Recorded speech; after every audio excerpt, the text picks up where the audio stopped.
जय गुरु जी। दोस्तों, एक बार फिर आपका अपना प्रिय आरजे आदि आदि कश्यप मुंबई चा मानुस और आपके लिए लेकर आया है आपका मनपसंद प्रोग्राम पॉजिटिव कर्मा। दोस्तों, कल मैंने आपको 2 एपिसोड इकट्ठे प्रसारित किए थे, एपिसोड नंबर 749 और 750। पता नहीं चलता है कि 750 एपिसोड कैसे चले जाते हैं। आज है एपिसोड नंबर 751। निरंतर लगातार आपको रोज इस कार्यक्रम को मैं प्रसारित करता हूं, ये मैं हमेशा उम्मीद भी करता हूं और शायद इस उम्मीद पर खरा भी उतरा हूं। दोस्तों, धन्यवाद करना चाहता हूं आप सभी का कि जो आपने मेरा साथ दिया है और मुझे हमेशा आपने प्रेरित किया है और नए एपिसोड बनाने के लिए। धन्यवाद करना चाहता हूं उन सभी का जो मुझे ध्यानपूर्वक सुनते हैं और धन्यवाद उनका भी करना चाहता हूं जो हमेशा कुछ ना कुछ सुझाव मुझे देते रहते हैं और कुछ ना कुछ नए लेख मेरे पास भेजते रहते हैं। दोस्तों, समय ज्यादा ना लेते हुए शुरुआत करता हूं इस कार्यक्रम की। आरजे आदि कश्यप मुंबई चा मानुस लेकर आया है आपके लिए पॉजिटिव कर्मा। दोस्तों, इंसान के जीवन में प्रलय आने के बाद भी वो नए संसार का निर्माण कर सकता है, बशर्ते उसे जीना होगा। और ये कहा था किसने? चाणक्य ने। चाणक्य बहुत ही गुणी व्यक्ति थे जिनकी वजह से राजनीति को एक नया रूप मिला था। दोस्तों, लोग सोचते हैं कि मजबूत व्यक्ति टूटता क्यों नहीं, लेकिन सच तो ये है कि टूट कर ही वो व्यक्ति मजबूत होता है। आरजे आदि कश्यप मुंबई चा मानुस। आरजे आदि विशेष कुछ अलग हो जाए, इसमें मैं आपको एक बहुत ही अच्छी कहानी सुनाना चाहता हूं। और ये कहानी महिलाओं के बारे में है। एक महिला जिसे चरित्रहीन कहा गया, लेकिन क्या सच में महिला चरित्रहीन होती है? इस कहानी से शायद हमें काफी कुछ सीखने को मिलेगा। और कहानी भेजने वाली है ज्योत्सना भावसर।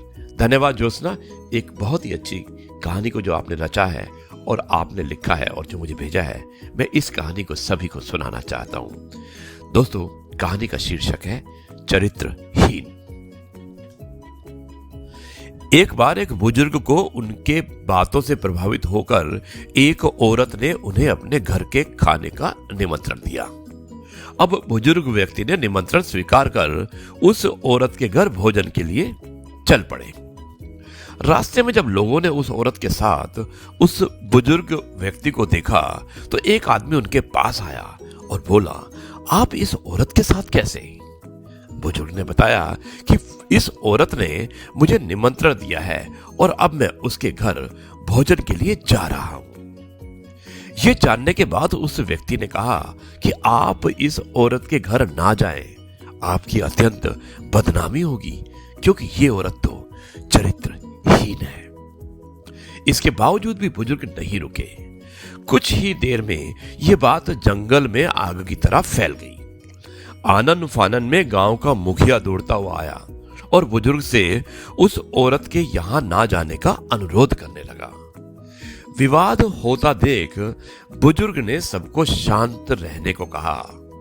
फिर मुस्कुराते हुए मुखिया का एक हाथ अपने हाथ में कसकर पकड़ लिया और बोला, क्या अब तुम मुझे जाने से रोक सकते हो?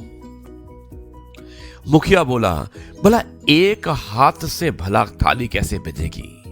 इस पर बुजुर्ग मुस्कुराते हुए बोले, जैसे कि एक हाथ से ताली नहीं बज सकती है, तो उसी तरह अकेली औरत कैसे चरित्रहीन हो सकती है, जब तक कि एक पुरुष उसे चरित्रहीन बनने में बाध्य ना करे। चरित्रहीन पुरुष ही एक औरत को चरित्रहीन बनाने में जिम्मेदार होता है। दोस्तों, यह कैसी विडंबना है कि इस कथित पुरुष प्रधान समाज के अभिमान में यह पुरुष अपनी झूठी शान के लिए औरत को केवल अपने उपभोग की वस्तु भर समझता है और भूल जाता है कि जिस औरत को वो चरित्रहीन कह रहा है उसका जिम्मेदार वो और सिर्फ वो स्वयं है। दोस्तों ये थी कहानी चरित्रहीन। मुझे उम्मीद है ये कहानी आपको पसंद आई होगी। एक बार फिर से धन्यवाद करना चाहता हूं ज्योत्सना भावसर का इस कहानी को भेजने के लिए। बहुत ही हिम्मत से आपने ये कहानी लिखी है और मैंने कोशिश की है इस कहानी को सबको सुनाने के लिए। अब मैं दोस्तों इस कार्यक्रम को यहीं पर समाप्त करता हूं और कल आपसे एक बार फिर मुलाकात होगी कुछ नई बातों के साथ। तब तक के लिए कहता हूं नमस्कार। जय हिंद, वंदे मातरम, भारत माता की जय। जय जवान जय किसान, जय गुरु जी, शुक्राना गुरु।